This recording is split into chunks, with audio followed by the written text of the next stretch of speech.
আসসালামু আলাইকুম। আমি মাননীয় সড়ক ও পরিবহন মন্ত্রীর দৃষ্টি আকর্ষণ করেছি।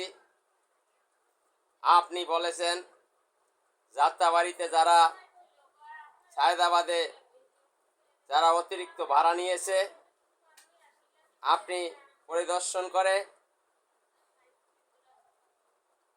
তাদের অতিরিক্ত টাকা ফিরিয়ে দিয়েছেন।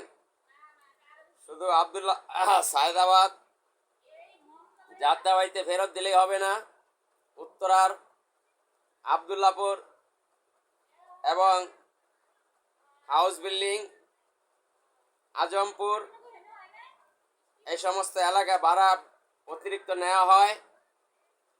রংপুরের ভাড়া উত্তরা থেকে 600 থেকে 700 টাকা, সেখানে 1500 থেকে 1800, 2000 টাকা, 2500 টাকা দাবি করা হচ্ছে।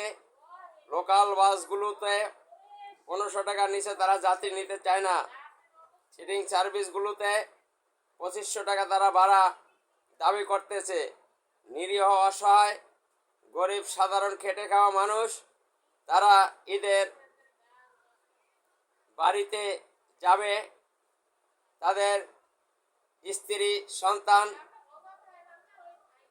এবং বাবা মার সাথে ঈদ করতে, ঈদের আনন্দ ভাগাভাগি করতে, কিন্তু অতিরিক্ত ভাড়ার কারণে তারা তাদের বাড়িতে যদি পৌঁছতে না পারে, এটা দুঃখ এবং পরিতাপের বিষয়। এজন্য মাননীয় মন্ত্রীকে বলবো, আপনি উত্তরার হায়দ্রাবাদ, আবদুল্লাপুর, হাউস বিল্ডিং, আজমপুর এলাকায় মোবাইল টিমের মাধ্যমে যারা ভাড়া অতিরিক্ত আদায় করে তাদের বিরুদ্ধে ব্যবস্থা নেন অতি শীঘ্রই। কারণ মানুষ খুবই ভোগান্তিতে পড়েছে। মানুষ যদি এত টাকা ভাড়া দিয়ে বাড়ি আসা যাওয়া করতে হয়, তাহলে মানুষের পিঠ দেয়ালে ঠেকে যাবে, মানুষ খুবই নিরুপায়, অসহায় হয়ে পড়ব। মাননীয় মন্ত্রী, আপনি সদয় অবগতির জন্য জানাচ্ছি, আপনি বিষয়টি তদারকি করে ব্যবস্থা নেবেন।